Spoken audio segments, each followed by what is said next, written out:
What's up, guys? Today I'm going to be installing these LED headlight bulbs by Max5. It's just some I found on Amazon. They have a 2-year warranty, so that's part of the bigger reason that I got these specific ones. I paid $37 for them, and it's a set of 2. These are the kind of LED lights that have like the fan on them. So we're gonna try them out. I've never installed LED lights before. So you can see here on my truck I have a 2007 Chevy Silverado, but these are actually aftermarket headlights from Spider with the dual halos. These new lights I got on my low beams. They're the H1s because both the low beams burnt out on mine. They're a 6000K color. I'll show you the packaging real quick so you guys can read it. If you want to pause the video at any time to read any of this stuff, go right on ahead.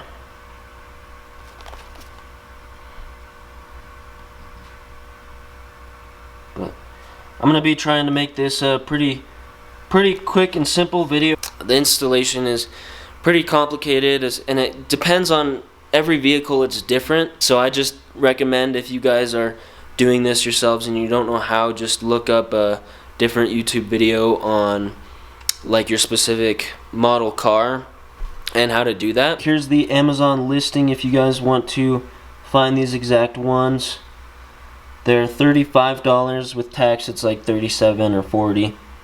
They have good ratings, and we'll open this up and see what all we have inside. Alright guys, so this is everything inside the box. You got the 2 LED headlight bulbs and 2 pamphlets here. One of them is an instruction manual, one of them is a customer service type manual. I'll just go through it real quick, and if you guys want to pause and read, that is fine with me.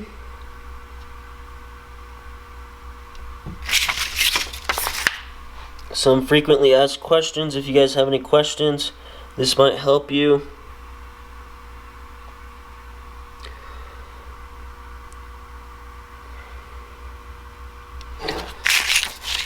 So it seems like they take customer service pretty important, so that's a good thing. And then here's the installation. Some notes. Important notes.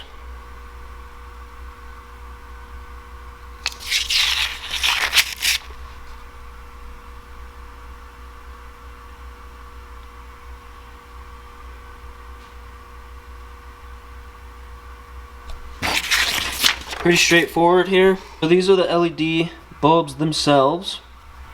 On the back side here, there's a fan, which I think it said it spins at like 12,000 RPMs or something. I don't know, just a little cooling fan to make sure that it is running at a cool temperature, and it'll give you a better run life. And then you can see this big brick here. This is like a regulator or some type of a control board that manages the power going through there and everything, making sure that it's going to run properly.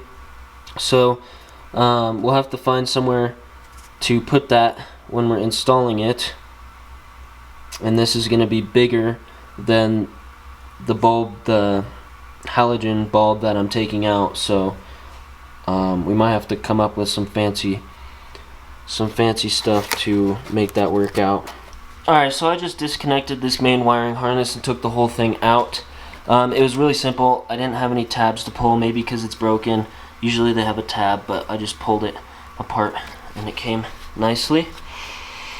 So now to figure out this whole mess, I'm going to double check all my wiring because I did replace my headlight bulbs less than a year ago, and they already burnt out. They were good Sylvania ones, really expensive, and they already burnt out. So I'm wondering if I have a problem with my wiring, or if it's just the fact that they're aftermarket headlights and they're cheap, or the bulbs just burnt out. I don't know. These are my brights. I just remembered this. Those are my low beams. So my low beam is actually this one on top and not that. So I'm going to remove the dust cover on this one, and then underneath See the blue and the black wires? We're going to disconnect those by pulling and wiggling. So the negative wire attaches to that, and the positive attaches to that. We're going to look at the orientation of that flat spot on the bulb itself. Take this little loop, push down, and pull aside in order to release that clip. And then, if you need to, you can loosen that, but you don't want to take it all the way out. And then this will be able to move freely out of the way for you to pull that bulb out. Alright, I just barely loosened that Phillips head in order to be able to pivot that. You don't want to loosen it too much because it could get confusing and fall out. So you see that flat part in the bulb? Just want to make sure we remember which way that goes. So you can see these things were just completely burnt out. I don't know why. They're nice bulbs. But we're going to try out some LED ones now. Alright, so you just want to slide this off of that piece right there. It'll just pull out. And then put this in here in the correct orientation. Yeah, like that. And then close this. And hook it back on that little hook. Okay, and then you take this piece, slide it in there, and then twist to lock it, and it shouldn't pull back out. Alright, before I go any further, I'm going to just double check and make sure that the light actually works. So I'm going to connect the red with the blue wire here and the black with the black in these little pieces. And then I'm going to plug the whole thing back into my truck and make sure that the headlight turns on. Alright, I plugged it all back in and we can see that the light is working. We'll pull it out here. That fan is running too, so it's vibrating a little bit. But wow, the thing is bright.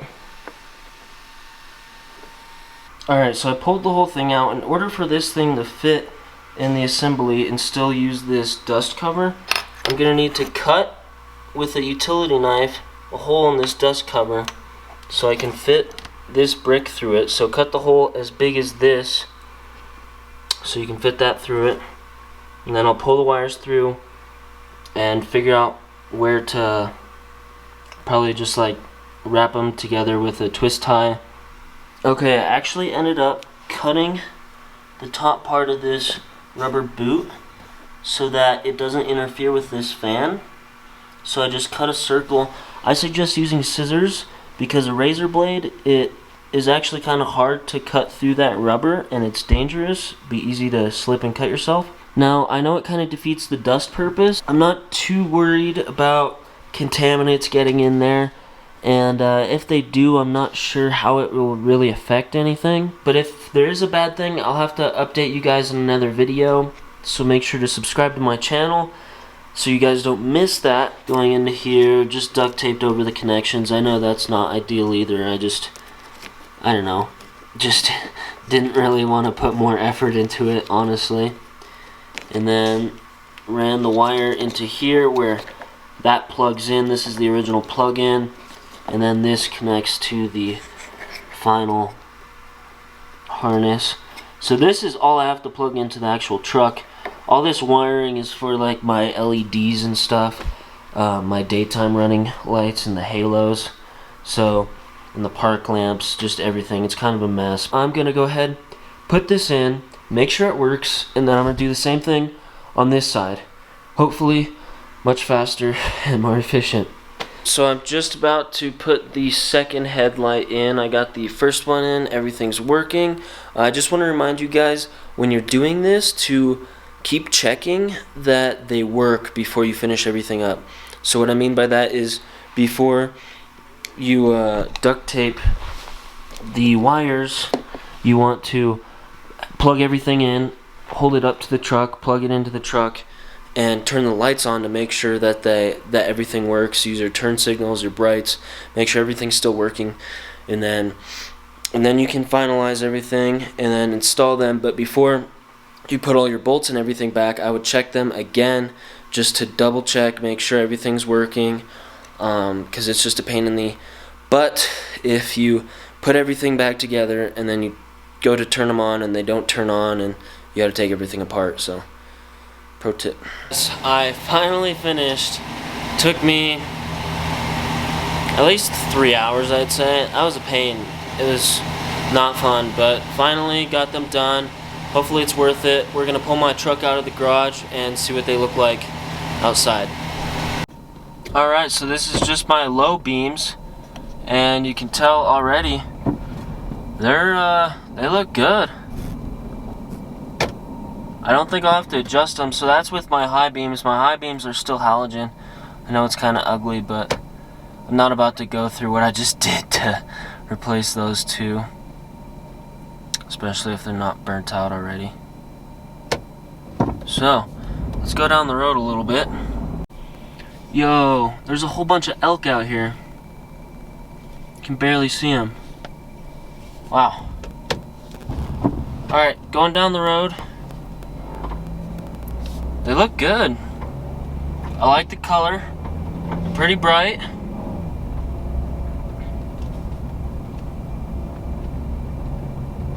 Yeah. I'll pull them up against the garage and see what the pattern looks like if I need to adjust them. Alright, so here's what the pattern looks like against the garage. Don't think I'm gonna need to adjust them. It looks pretty similar to how my other ones looked. Let's go outside and take a look.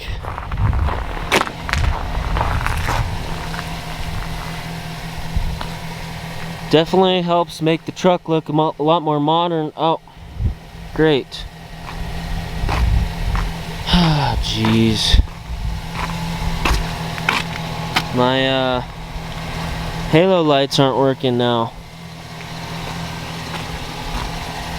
I give up. What a pain.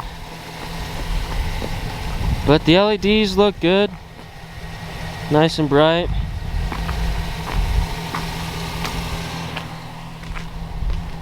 Like the pattern. Hey guys, so as you could tell at the end of that night, I was pretty upset finding out that on my driver's side the halo LED daytime running lights were not working. The next day I had to take apart the whole truck again and fix the wiring for those, but at this point I've got them all fixed up. They're good. I did test them out driving back from work last night and they did really good. I really like the visibility that it gives me. There's a lot of deer and elk out where I live, so being able to see far at night is really important so I don't hit any of those animals. And that's gonna wrap it up for the video. I hope you guys liked it.